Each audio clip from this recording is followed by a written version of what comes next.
Right to recall जो आंदोलन है, जो रिवॉल्यूशन है, मूवमेंट है, उसके बारे में मुझे 2018 में पता चला, जब Rothschild in Hindi, Rothschild India, Illuminati India, ऐसे कुछ सर्च करते करते मैं राहुल चिमन भाई मेहता के YouTube channel right to recall पर पहुंच गया, जिसमें अभी 30,000 सब्सक्राइबर हैं।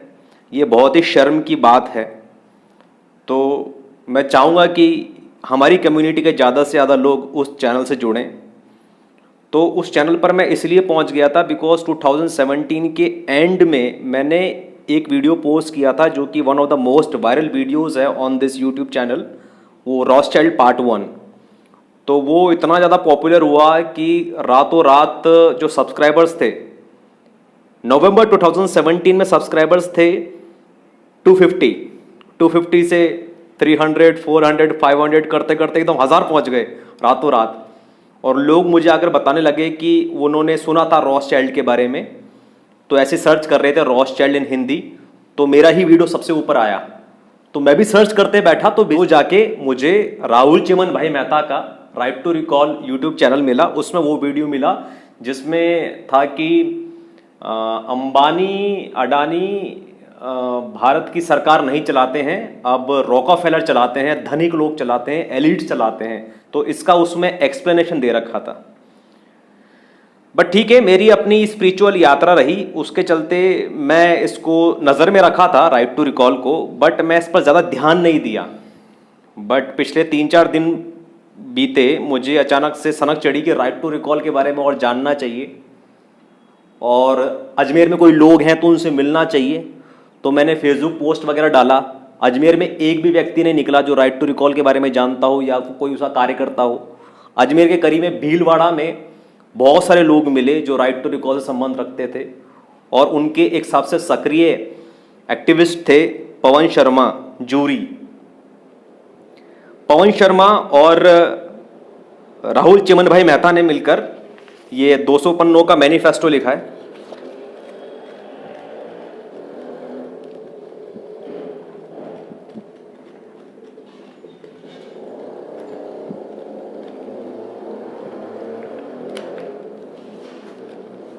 तो इनसे मिलने के लिए मैं 2-4 अजमेर के सुपीरियर्स पकड़कर भीलवाड़ा चला गया। वहां पर 6 घंटे मुलाकात हुई। मुलाकात तो क्या हुई, 6 घंटे non stop Pawan Sharma jury बोलते रहे, बोलते रहे, बोलते रहे। इतनी एनर्जी, इतना enthusiasm, humour, intellect, intuition, knowledge, complete real PM material. मुझे लगता था कि मैं ही हूं इस देश में। एक रियल पीएम मटेरियल मुझे लगता था कि मैं ही हूं। ये तो इतने खतरनाक व्यक्ति निकले कि 6 घंटे तक बस मैं ऐसे बैठ के सुनता रहा कि आप तो नॉन स्टॉप बोले जाओ, बोले जाओ। ठीक है, तो उन्होंने मुझे ये सब कुछ थमा दिया। ये मैनिफेस्टो तो मैंने खुद ने प्रिंट किया है, उन्होंने बेसिकली ये थमाया है। तो थोड़ा मैं इस पर बात करूंगा कि ये क्या है। सबसे पहली बात तो ये समझनी है कि राइट टू रिकॉल शब्द का मतलब क्या है, और ये शब्द का मतलब अगर आपको पसंद ना आए तो फिर आप इस वीडियो को बंद करके कुछ और बेहतर और प्रोडक्टिव काम कर सकते हैं अपने जीवन में। ठीक है, तो पहले मैं इसका मतलब बताऊंगा, और फिर उसके आगे उसके ऊपर स्पॉन्टेनियसली और इम्प्रॉम्प्टू बात की जाएगी।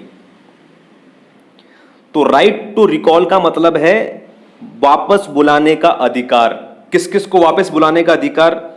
जो आप बोलो, प्रधानमंत्री को वापस बुलाने का अधिकार, मुख्यमंत्री को वापस बुलाने का अधिकार, पार्षद को वापस बुलाने का अधिकार, सभापति को वापस बुलाने का अधिकार, सुपरिंटेंडेंट ऑफ पुलिस एसपी को बुलाने का अधिकार वापस, जिला शिक्षा अधिकारी को वापस बुलाने का अधिकार, जिला मिलावट रोक अधिकारी को वापस बुलाने का अधिकार, जिला चिकित्सा अधिकारी को वापस बुलाने का अधिकार। ठीक है, और एक जूरी का कॉन्सेप्ट इसमें है। तो जूरी प्रशासक एक होगा, जूरी एडमिनिस्ट्रेटर होगा, उसको वापस बुलाने का अधिकार तो ये जनता के पास होना चाहिए। तो अगर आपको ये वाक्य सुन के अच्छा नहीं लगे तो आप इस वीडियो को बंद करके कहीं और जा सकते हैं। कौन सा वाक्य? कि जनता के पास ये अधिकार होना चाहिए कि एक बार अगर किसी को चुन लिया गया, किसी नेता को चुन लिया गया, तो उसके बाद उसको 5 साल तक मनमानी करने की आज़ादी नहीं है। जनता के पास ये राइट है कि वो किसी तरीके से, अभी जो किसी तरीका है ना उसको यहां पर मैं एक्सप्लेन करूंगा, और वो तरीका अगर किसी को पसंद नहीं आएगा तो उसमें इंप्रूवमेंट के चांसेस हैं और उसमें और आगे भी बदलाव किए जा सकते हैं। बट यहां पर जो मुख्य मुख्य धारा है वो मैं समझा रहा हूं, जो इसकी रूपरेखा है वो ये है कि इनको वापस बुलाने का अधिकार किसी तरीके से होना चाहिए। ठीक है, 5 साल के पहले ही, 1 महीने में वापस बुला लिया, 1 साल में वापस बुला लिया, पीएम को वापस बुला लिया, एसपी को वापस बुला लिया, है ना, जिला शिक्षा अधिकारी को वापस बुला लिया, तो ये राइट होना चाहिए। इसमें क्या है कि जो इसके विरोधी होते हैं वो इस प्रकार से बोलते हैं कि ये इम्प्रैक्टिकल है और ये सिस्टम में अनस्टेबिलिटी लेकर आ जाएगा। तो उसके संबंध में एक बहुत ही महत्वपूर्ण बात जो इसमें कहीं नहीं लिखी है, मतलब उसको इंटरप्रेट नहीं किया गया है, लिखी तो है, तो वो मैं कहना चाहूंगा कि वो ये है कि जनता को इन सब लोगों को वापस बुलाने का अधिकार नहीं है।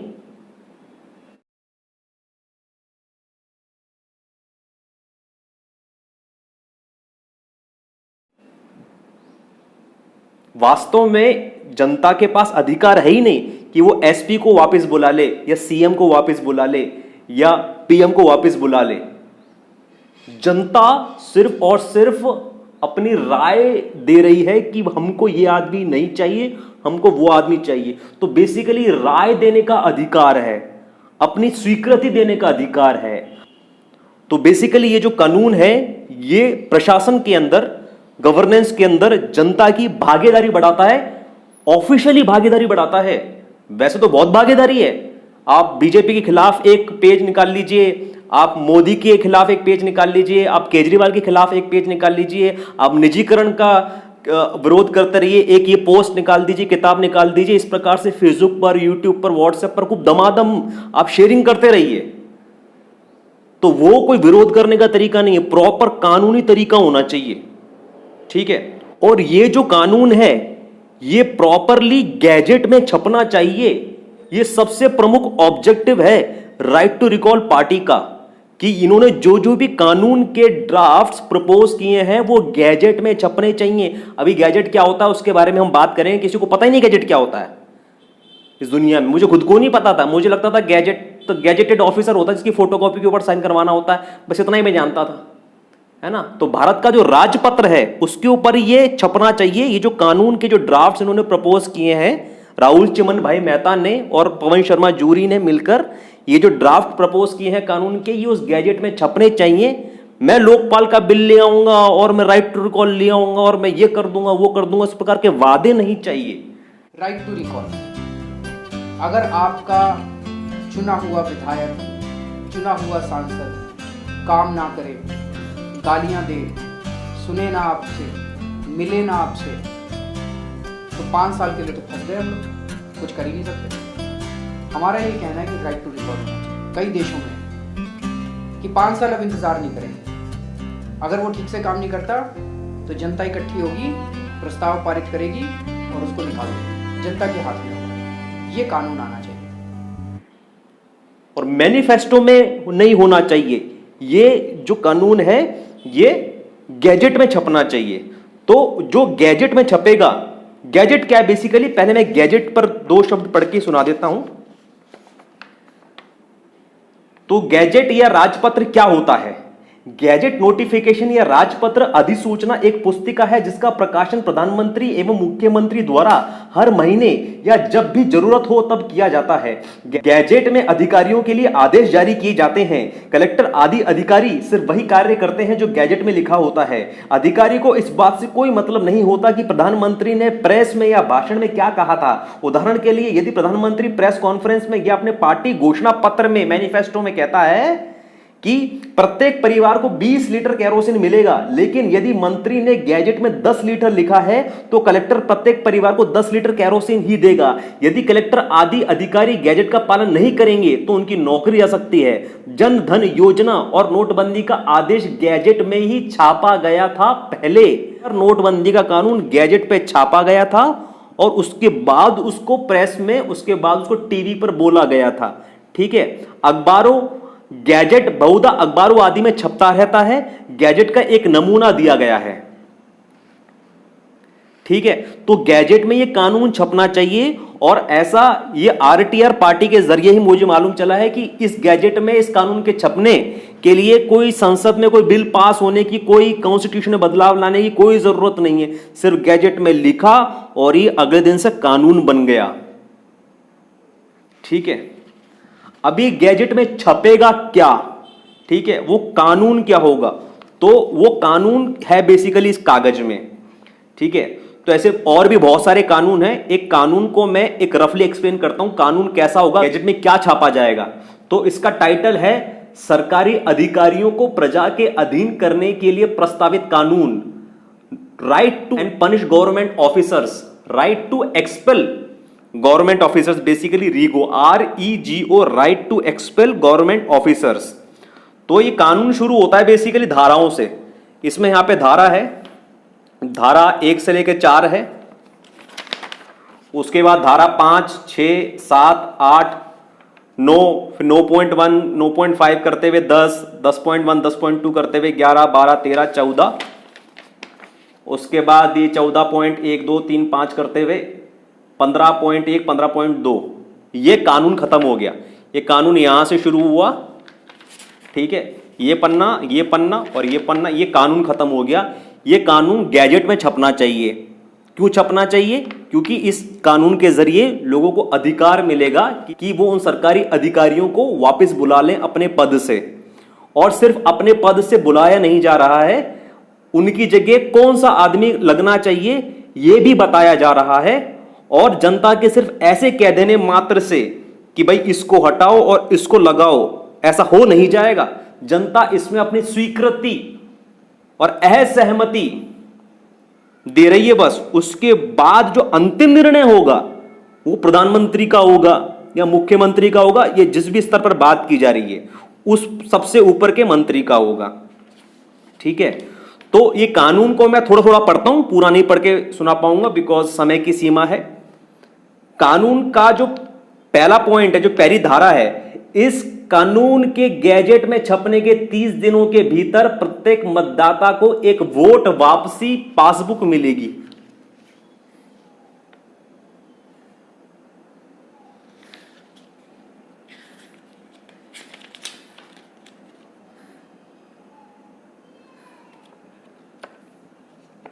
यह वास्तविक वोट वापसी पासबुक नहीं है, बल्कि वोट वापसी पासबुक का नमूना है। यदि मुख्यमंत्री जूरी कोड का प्रस्तावित कानून गैजेट में छाप देते हैं, जूरी कोड का एक सेपरेट कानून है, ठीक है, छाप देते हैं, तो राज्य के प्रत्येक नागरिक को ऐसी वोट वापसी पासबुक जारी हो जाएगी।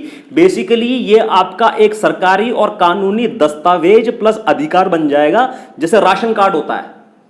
इसकी तुलना में ड्राइविंग लाइसेंस से नहीं कर रहा हूं, क्योंकि ड्राइविंग लाइसेंस बेसिकली एक सिंपल एक टुकड़ा होता है, ये मल्टीपल कागज है इसके अंदर, इसलिए मैं राशन कार्ड से तुलना कर रहा हूं। ठीक है, मुख्यमंत्री चाहे तो यह पासबुक अपने राज्य के किसी एक जिले के नागरिकों को भी जारी कर सकते हैं। प्रधानमंत्री भी देश के नागरिकों को यह पासबुक जारी कर सकते हैं। भारत में वोट वापसी कानूनों की मांग सबसे पहले महात्मा चंद्रशेखर आजाद एवं महात्मा सचिंद्र नाथ जी सान्याल ने की थी। 1927 में अहिंसा मूर्ति महात्मा भगत सिंह जी ने जब HSRA ज्वाइन किया, HSRA Hindustan socialist Republic association join किया, तो उन्होंने भी वोट वापसी कानूनों का समर्थन करना शुरू किया। नीचे इनकी पार्टी HSRA के मैनिफेस्टो का एक अंश दिया है। हम जिस गणराज्य की स्थापना करना चाहते हैं उसमें नागरिकों के पास वोट वापस लेने का अधिकार होगा। यदि भारतीयों के पास वोट वापस लेने का अधिकार नहीं हुआ तो लोकतंत्र एक मजाक बनकर रह जाएगा। अहिंसा मूर्ति महात्मा चंद्रशेखर जी आजाद 1925। ठीक है, उसके बाद ये थोड़ी डिटेल्स हैं इसमें, ये अफसरों के नाम दे रखे हैं, कौन कौन से अफसर को बुलाया जा सकता है।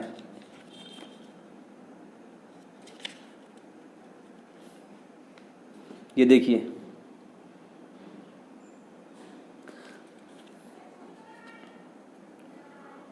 तो बेसिकली जैसे कि कोई अधिकारी है या फिर कोई मंत्री है, जो मौजूदा है उसको इस नंबर पर रखा गया है, पहले नंबर पर। उसके बाद जो बाकी के कैंडिडेट्स हैं उसको दूसरे नंबर पर और तीसरे नंबर पर। तो जो मतदाता है बेसिकली वो पटवारी के ऑफिस में जाकर स्वीकृति इस आदमी की रद्द कर सकता है, अगले आदमी को स्वीकृति दे सकता है। इस संबंध में जो इस कानून में लिखा है वो मैं आगे पढ़ के सुनाता हूं। पहला मैंने पढ़ के सुना दिया कि प्रत्येक मतदाता को एक वोट वापसी पासबुक मिलेगी तब यदि आप जिला या केंद्र स्तर के किसी अधिकारी के काम से संतुष्ट नहीं हैं और उसे नौकरी से निकालकर किसी दूसरे व्यक्ति को लाना चाहते हैं तो पटवारी कार्यालय में जाकर अपनी स्वीकृति दर्ज करवा सकते हैं। आप अपनी स्वीकृति एसएमएस, एटीएम या मोबाइल ऐप से भी दे सकते हैं। 9 अधिकारी इस पासबुक के दायरे में होंगे। जिला स्तर पर पुलिस प्रमुख, एसपी के पीछे पड़ी हुई है बेसिकली ये पार्टी, है ना, जज, शिक्षा अधिकारी, चिकित्सा अधिकारी, जूरी प्रशासक, केंद्र स्तर डीडी अध्यक्ष, आरबीआई गवर्नर, सेंसर बोर्ड अध्यक्ष और सीबीआई चीफ। ठीक है, ये दूसरे नंबर की धारा है। तीसरी धारा, आप पटवारी कार्यालय में जाकर अपनी स्वीकृति किसी भी दिन रद्द कर सकते हैं एवं किसी भी अन्य प्रत्याशी को किसी भी दिन स्वीकृत कर सकते हैं। जब आप किसी प्रत्याशी के लिए हां दर्ज करेंगे या अपनी स्वीकृति रद्द करेंगे तो पटवारी इसकी एंट्री आपकी वोट वापसी पासबुक में करेगा। यदि आपका नाम वोटर लिस्ट में है तो इस कानून के पारित होने के बाद आपको जूरी ड्यूटी के लिए बुलाया जा सकता है। जूरी ड्यूटी में आपको आरोपी, पीड़ित, गवाहों और दोनों पक्षों के वकीलों द्वारा प्रस्तुत तथ्य सबूत आदि देखकर बहस सुननी होगी और सजा, जुर्माना या रिहाई का फैसला देना होगा। तो ये कानून इसके अंदर और ऐड हो गया जूरी वाला। जूरी वाला क्या है कि किसी भी, जूरी का कॉन्सेप्ट अभी शॉर्ट में बता दे रहा हूं, वैसे तो लंबा कॉन्सेप्ट है। जूरी का कॉन्सेप्ट ये है कि आपके इलाके में कोई भी मसला आ जाता है तो वो जब कोर्ट में जाता है तो कोर्ट में एक जूरी प्रशासक होगा, वो वोटरों की लिस्ट में से पासे फेंक फेंक के 15 लोगों को सेलेक्ट करेगा, उनकी एक जूरी बनेगी। ठीक है, 15 में से भी कुछ आगे और उसमें गहराई है कि ये वकील चाहेगा तो वो इन दोनों को निकाल पाएगा, वो वकील चाहेगा तो इन दोनों को निकाल पाएगा। इस प्रकार से कुछ अल्टीमेटली 8 जूरी सदस्य बनेंगे। डिटेल में मैं नहीं जा रहा हूं, बेसिकली एक पैनल बनाया जाएगा, वो पैनल पूरी सुनवाई करेगा और सुनवाई करने के बाद कौन सजा का हकदार है, कितनी सजा का हकदार है, इस बारे में जो मेन जज होगा उसको अपनी राय देगा। समझिए, अल्टीमेट पावर नहीं है। तो इस पूरे आंदोलन में ऐसा नहीं हो रहा है कि ये जो सिस्टम बना हुआ है ना, इस पूरे को हड़का कर नया सिस्टम बनाया जा रहा है, ऐसा नहीं है। जो सिस्टम बना हुआ है उसको बने रहने दीजिए, उसमें कुछ ऐड ऑन लगवा दीजिए, जनता की भागीदारी बढ़वा दीजिए। आप जनता को अधिकार नहीं दिया है कि सीएम को निकाल दो या एसपी को निकाल दो या इसको जेल में डाल दो या उस पीएम को निकाल दो, नहीं, कोई स्ट्रेट फॉरवर्ड अधिकार नहीं दिया है। अपनी भागीदारी बढ़वाई जा रही है और जनता का इन्वॉल्वमेंट बढ़ाया जा रहा है कानूनी रूप से, व्हाट्सएप के माध्यम से नहीं, फेसबुक के माध्यम से नहीं, है ना, चाय पर चर्चा के माध्यम से नहीं, कानूनी रूप से एक दस्तावेज के माध्यम से।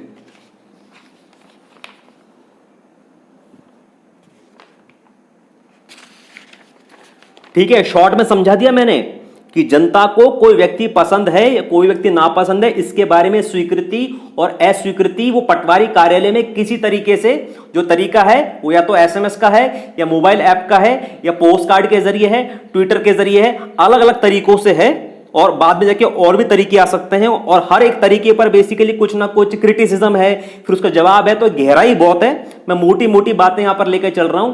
तो जब स्वीकृतियां और अस्वीकृतियां दर्ज करा दी तो मैं यहां पर पढ़ता हूं, तो उसके संबंध में मैं एक धारा पढ़ता हूं, 9.1 धारा यहां पर पढ़ता हूं कि एसपी व शिक्षा अधिकारी की नियुक्ति कैसे होगी, बेसिकली बदलाव कैसे किया जाएगा, उसको बुलाया कैसे जाएगा, हटाया कैसे जाएगा, नया आदमी कैसे लगाया जाएगा।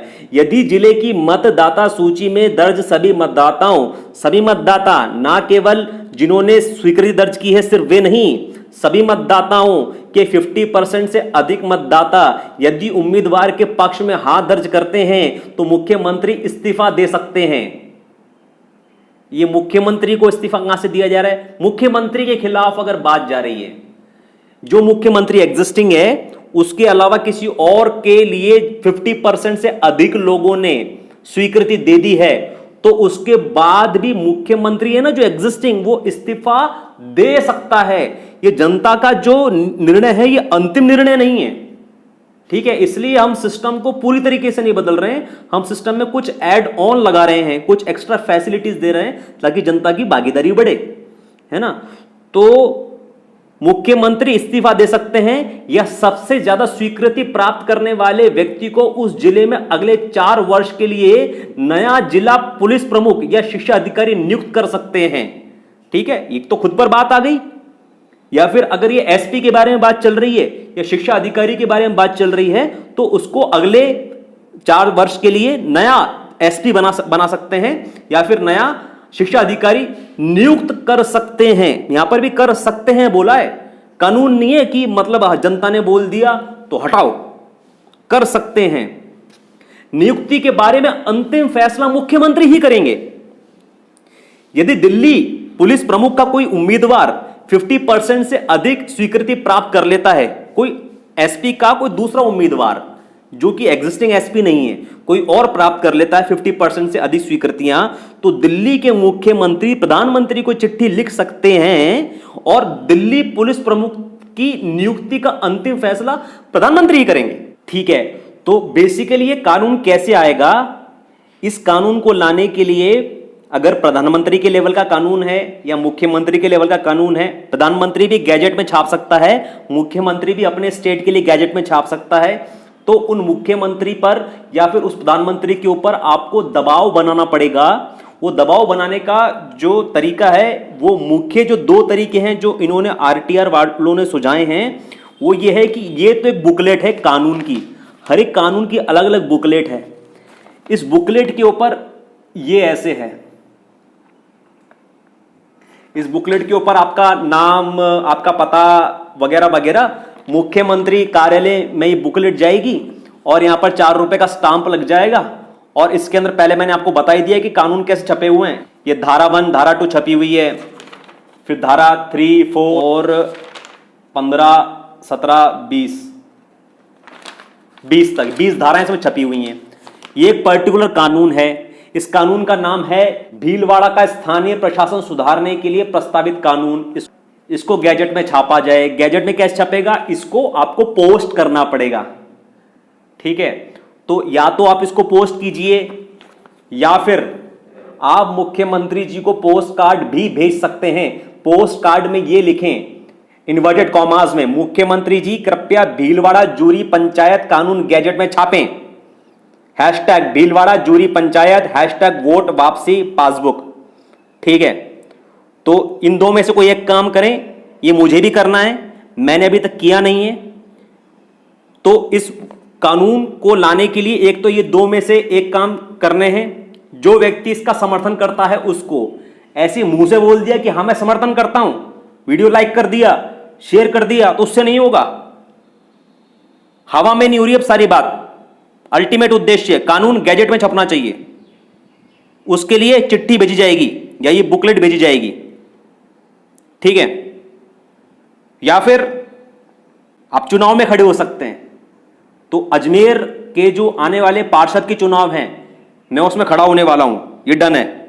ठीक है, आरटीआर वालों ने एक फॉर्म भेजा है, उसके अलावा एक ऑफिशियल नामांकन भी भरना पड़ेगा। तो आरटीआर वालों ने जो फॉर्म भेजा है उसको भरकर फेसबुक पर पोस्ट करना होता है, ये उनका तरीका है। लेकिन अभी तक मैंने उसको भरा नहीं है क्योंकि मुझे उसमें 1-2 चीजें समझ में आ नहीं रही हैं। तो मैंने पूछा है भीलवाड़ा वालों से, अभी तक उसका उत्तर आया नहीं है। अगली बात, दोबारा पढ़ो इस लाइन को, आप मुख्यमंत्री जी को पोस्ट कार्ड भी भेज सकते हैं। पोस्ट कार्ड में ये लिखें, ये इन्वर्टेड कॉमास में, मुख्यमंत्री जी कृपया भीलवाड़ा जूरी पंचायत कानून गैजेट में छापें। कृपया कैसे लगा दिया आपने? कृपया तो लगा दिया, बहुत अच्छी बात है, लेकिन फिर भी गैजेट में छापें। ये कौन सी भाषा है? ये भाषा किस एटीट्यूड से आ रही है, ये मैं आपको समझाता हूं। तो 19 दिसंबर 2016 को दैनिक भास्कर भीलवाड़ा में ये छपा था।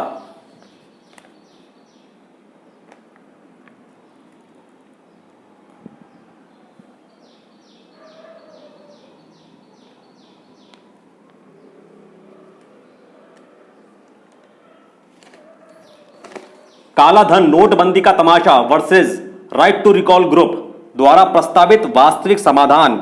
जितना काला धन जमीनों में निवेशित है उसका सिर्फ 1% ही नकदी के रूप में है। यदि मंशा काले धन पर लगाम लगाने की है तो वेल्थ टैक्स लागू किया जाना चाहिए। लेख में बताया गया है कि किस तरह विदेशी कंपनियों पर निर्भर कैशलेस सोसाइटी देश की अर्थव्यवस्था के लिए घातक सिद्ध हो सकती है। किन कानूनों को लागू करके काले धन पर रोक लगाई जा सकती है। यह अखबार क्यों उठाया मैंने? एक वाक्य कहा था ना मैंने कि इस कानून को गैजेट में छापें, उसके संबंध में यहां पर एक लाइन लिखी हुई है, dear MP I instruct you to print mentioned law draft in gazette. ये देखा, dear MP I instruct you to print, क्या है? Print mentioned laws, mentioned law draft in gazette. तो अभी कुछ 3-4 दिन पहले जब पवन शर्मा जूरी से मिले थे ना भीलवाड़ा में, तो मेरे साथ में अनिल पारिक जी भी गए थे अजमेर से। तो वो ऐसे बता रहे थे कि मुख्यमंत्री बड़ा आदमी होता है और मुख्यमंत्री को और भी काम होते हैं और मुख्यमंत्री आपकी क्यों सुनेगा और ये वो है। तो शर्मा जी गुस्सा हो गए, मुख्यमंत्री है ना, आप नहीं है, आप मुख्यमंत्री तू है तू। ये मैं गोविंदा का डायलॉग मार रहा हूं, उनका डायलॉग नहीं है, ठीक है। तो उनका एटीट्यूड ऐसा है कि असली जो मतलब जिसका राज्य है वो तो प्रजा है, वो तो सर्वेंट है हमारा। जो मुख्यमंत्री है वो सर्वेंट है, वो हमारा नौकर है, उसको हमने कुछ काम करने के लिए भेजा है कि वहां पे जाओ इस काम को कर, तो उसको छाप, आई इंस्ट्रक्ट यू। मैं आपको मुख्यमंत्री जी और लगा रहा हूं, साथ में मैं उसमें कृपया और लगा रहा हूं, जबकि वो मेरा सेवक है, तो मैं उसको इंस्ट्रक्ट कर रहा हूं। तो इस तरह का पोस्चर है बेसिकली एक रिकॉलिस्ट का, ठीक है। अब मैं कुछ बात करूंगा राइट टू रिकॉल के मैनिफेस्टो पर।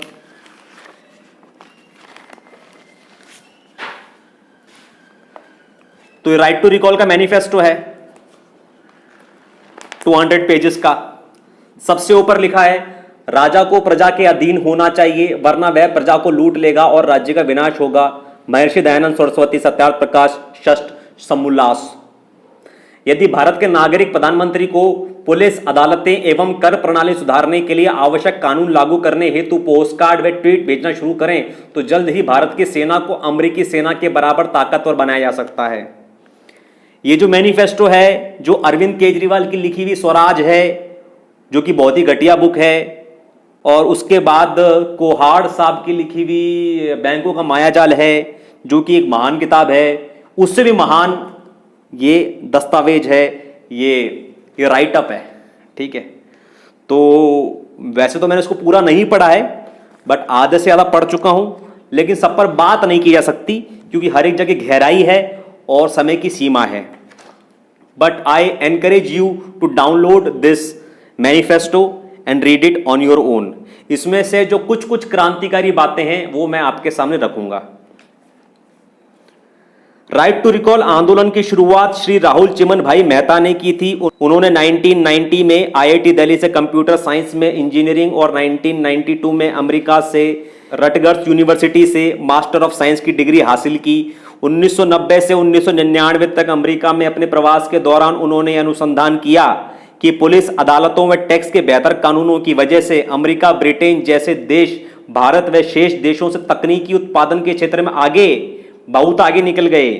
1999 में भारत लौटने के बाद उन्होंने जूरी कोर्ट, वोट वापसी, रिक्त भूमि कर व धन वापसी, पासबुक आदि कानून ड्राफ्ट्स के बारे में नागरिकों को सूचित करना शुरू किया।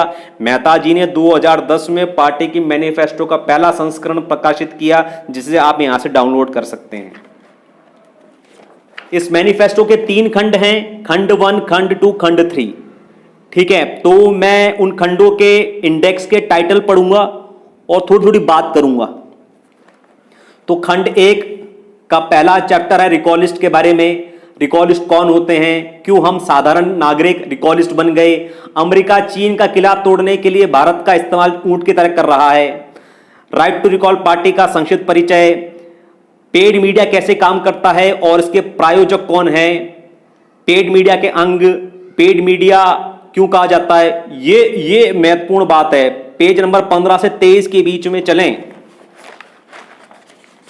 तो पहले बताया गया है कि पेड मीडिया होता कौन है। पेज नंबर 16 पे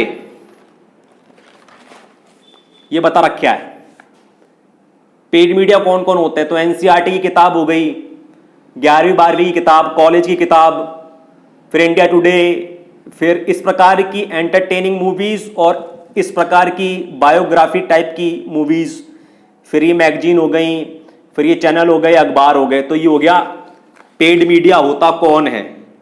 पेड मीडिया चलाता कौन है?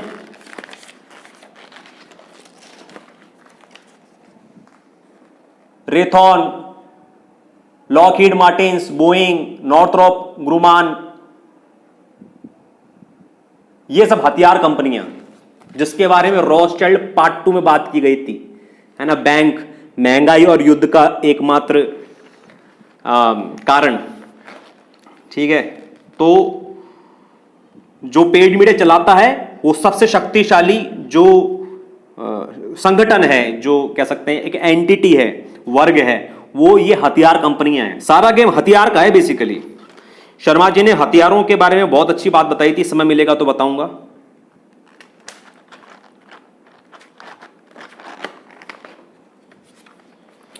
ठीक है, उसके बाद पेड मीडिया के प्रायोजकों का एजेंडा क्या है? आर्थिक, सैन्य, धार्मिक, सामाजिक, राजनीतिक, प्रशासनिक एजेंडा। फिर गैजेट नोटिफिकेशन क्या है? उसके बाद खनन, भ्रष्टाचार, उसके बाद धन वापसी, फिर जीएसटी हटाकर रिक्त भूमि कर लाने का प्रस्ताव, जीएसटी की 5 समस्याएं जो रिक्त भूमि कर में नहीं हैं। फिर उसके बाद खंड 2 शुरू हो जाता है। फिर अमेरिका की पुलिस व अन्य सरकारी विभागों में भ्रष्टाचार कम क्यों है। फिर उसके बाद रेडो है, right to expel district officers. फिर रेगो है, right to expel government officers. ठीक है, तो बहुत कुछ है इसके अंदर। अगर आप इसको गंभीरता से लेना चाहते हैं तो उसका प्रिंट निकाल के आप पढ़ें, ठीक है। अदरवाइज का पीडीएफ भी पढ़ सकते हैं। इसमें 2-3 और क्रिटिसिज्म आ जाते हैं कि सब अच्छे इंटेंशन के साथ आते हैं राजनीति में, लेकिन राजनीति में जाने के बाद सब बदल जाते हैं। क्या गारंटी है कि जो राइट टू रिकॉल पार्टी है वो नहीं बदलेगी, उसके लोग नहीं बदलेंगे? तो उसके जवाब में मेरा ये कहना है कि आपको ना पार्टी से मतलब होना चाहिए, ना आपको उन लोगों से मतलब होना चाहिए, आपको तो इस कानून से मतलब होना चाहिए। नहीं, आपको तो इस कानून के ड्राफ्ट के गैजेट में छपने से मतलब होना चाहिए और किसी से मतलब नहीं है। कौन पार्टी कैसी है, कौन आदमी कैसा है, उसका चरित्र कैसा है ना, उस सबसे आपको मतलब नहीं होना चाहिए। आपको देखना है कि इस कानून को कितने लोग समर्थन करते हैं, और समर्थन करने का मतलब है कि या तो ऐसी बुकलेट लेके वो प्रधानमंत्री या मुख्यमंत्री कार्यालय में बेचते हैं या फिर उसका पोस्ट कार्ड बनाकर बेचते हैं, ठीक है, ताकि उससे बने। जब आरटीआर के बंदे इलेक्शन में खड़े होंगे तो इसी चीज का प्रचार और हो जाएगा, ठीक है। तो आरटीआर पार्टी सत्ता में आए ना आए वो पॉइंट नहीं है। आरटीआर पार्टी के सारे कैंडिडेट हार जाने के बाद भी, आरटीआर पार्टी सत्ता में ना आए उसके बाद भी, अगर ज्यादा से ज्यादा समाज के लोग जो कि अपने आप में नॉन पॉलिटिकल हैं, वो किसी भी राजनीतिक पार्टी से कोई संबंध नहीं रखते हैं, अगर वे लोग ज्यादा से ज्यादा संख्या में अगर इस कानून की मांग करें, गैजेट में छपने की मांग करें, इस कानून के वादे की नहीं, मैनिफेस्टो में छपने की नहीं, गैजेट में छपने की मांग करें, तो ये कानून आ जाएगा और आरटीआर पार्टी का पहला और आखिरी जो उद्देश्य होगा वो सफल होगा। अच्छा, अब आखिरी बात उठती है कि राइट टू रिकॉल ग्रुप से आप कैसे जुड़ें। तो राइट टू रिकॉल ग्रुप से जुड़ने के लिए बेसिकली हितेश शाक्य के फेसबुक में जाके या फिर अन्यथा भी आप फेसबुक पे जाके जिन जिन लोगों के नाम के आगे जूरी लिखा हुआ है, JURY लिखा हुआ है, आप उनसे जाके जुड़ जाइए, तो बस वहां से आपकी यात्रा शुरू हो जाएगी। ज्यादा से ज्यादा ऐसे लोगों के आप संपर्क में रहें, ज्यादा से ज्यादा इस कानून का प्रचार करें, अपने मित्रों में, अपने पड़ोसियों में, अपने अड़ोसियों में, अपने रिश्तेदारों में, अपने फेसबुक के माध्यम से, ठीक है। तो जब मुझे इतना कुछ समझ में नहीं आता था राइट टू रिकॉल के बारे में, तो ये जो लोग अपने फेसबुक पे आगे जूरी लिख लेते हैं ना, पवन शर्मा जूरी, भूदेव जूरी, तो मुझे लगता था ये चूतिए हैं, सब जूरी जूरी लगाकर घूम रहे हैं। ये तो ऐसा है कि कोई फैन फॉलोइंग होती है ना यार, कि जैसे कि चौकीदार लगा लिया नरेंद्र मोदी से प्रभावित होके, या कुछ लगा लिया यार, है ना, गांधी लगा लिया गांधी से प्रभावित होके। तो मुझे लगता था कि उस प्रकार की भीड़ है ये, जूरी जूरी जो लगा के घूम रहे हैं, इस कानून को इस प्रकार से फेसबुक पर प्रमोट कर रहे हैं। लेकिन जब मैं इस जूरी की जो थ्योरी है उसको समझ गया, तो पता चला वास्तव में हर एक नागरिक जूरी है ना। और जो जूरी है ना, बेसिकली उस जूरी के अंदर लंबे लंबे समय तक वो तारीखें नहीं होती हैं। रोज आज सलमान ने हिरण मारा, कल कानून में ये उसकी वो रिपोर्ट लिख गई, और परसों से जूरी ट्रायल स्टार्ट, तो परसों डे 1 और उसके बाद डे 2, डे 3, डे 4, डे 5, 5-6 दिन के अंदर नतीजा आ गया और खत्म। फास्ट ट्रैक है एकदम जूरी का कॉन्सेप्ट। डिटेल में जाना नहीं चाह रहा हूं क्योंकि मुझे खुद को नहीं पता था डिटेल में ठीक है, बट स्टिल समय सीमा है तो सेपरेट वीडियो में बात की जा सकती है। और इन सब चीजों से संबंधित जो भी रिटन कंटेंट है ये आपको पवन शर्मा जूरी के फेसबुक पर मिलेगा, और जो वीडियो कंटेंट है वो राहुल चिमन भाई मेहता के YouTube channel right to recall पर मिलेगा। बाकी तो आपको सब पता ही है, सब न्यूरोप्लास्टिसिटी है।